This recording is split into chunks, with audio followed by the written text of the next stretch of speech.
They were called the Tuskegee Airmen. To some, they were an experiment. To others, a joke, a group of young black pilots from Alabama, who many in the U.S. military believed would never make it in combat. But history has a way of silencing mockery with the roar of engines and the rattle of gunfire. By the time the war ended, the Luftwaffe, the proud, battle-hardened German Air Force, would no longer be laughing. They would remember the red-tailed fighters that appeared in their gun sights, and how few lived to tell about them. In 1941, under pressure from civil rights leaders and the public, the U.S. Army Air Corps opened a flight program at the Tuskegee Institute.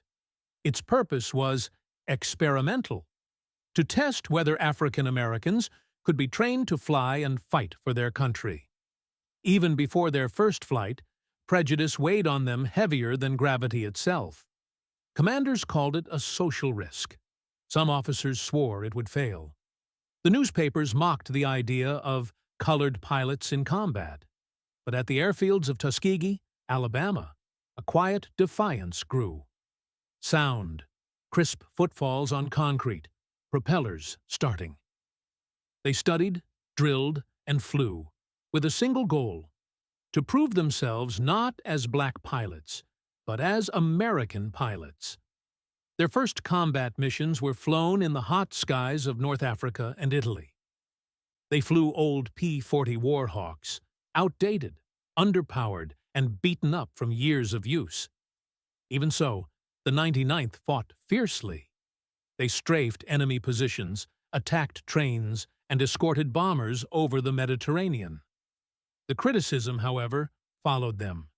Some white bomber crews didn't want to be escorted by colored squadrons. Even in Washington, reports dismissed them as ineffective. But the pilots kept flying. Each mission a statement that courage and skill had no color. The red tails rise. Then came the change.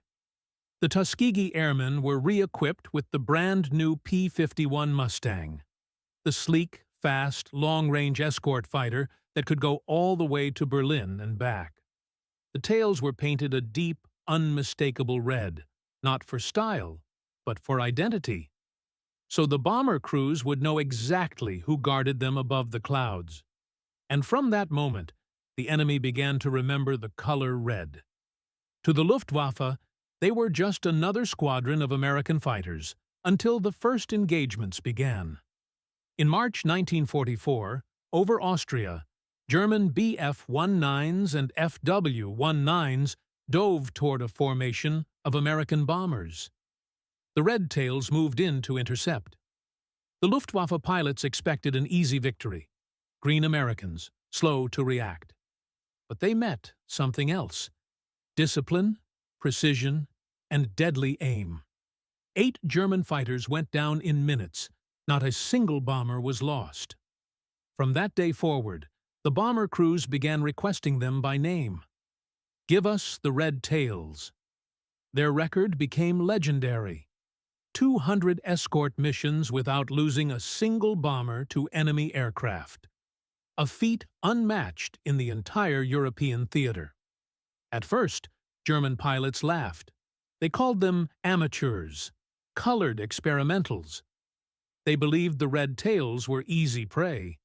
But over the skies of Germany and Romania, the laughter died fast. As one captured Luftwaffe pilot later said, "We thought they were beginners." Then they came straight through our line and shot us out of the sky. Among them were some of the finest pilots of the war. Lee Archer, who downed 5 enemy planes to become an ace. Charles McGee, who flew an astonishing 409 combat missions across 3 wars. Roscoe Brown, who led daring attacks on Me-262 jet fighters and lived to tell the tale. And Colonel BenjaminODavis, Jr., their commander, calm, disciplined, and relentless.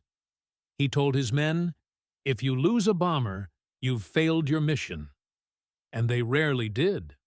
By the war's end, the Tuskegee Airmen had destroyed over 260 enemy aircraft, battled Me-262 jets, sunk a destroyer, and earned more than 150 distinguished flying crosses. Their bomber crews called them angels. The Germans called them demons. As the war drew to a close, the Red Tails flew deep into German territory.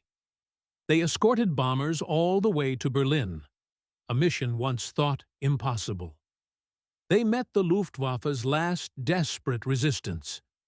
The new Me-262 jet fighters, faster than anything in the sky.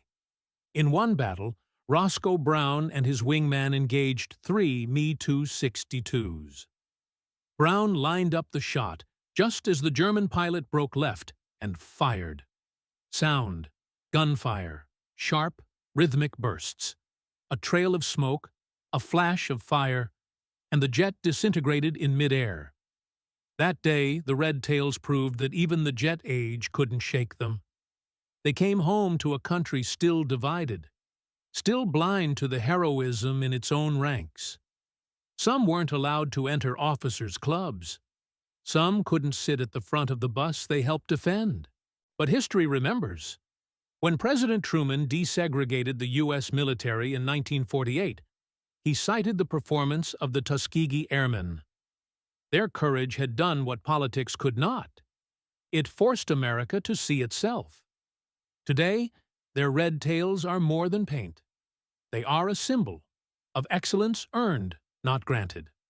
Of men who fought 2 wars at once, one against tyranny abroad and one against prejudice at home. They flew with skill. They fought with honor. And they made history. 100 kills and countless lives saved. Once, they were mocked. Then they rose. Through fire, through doubt, through the clouds of hate, and wrote their names across the sky in red.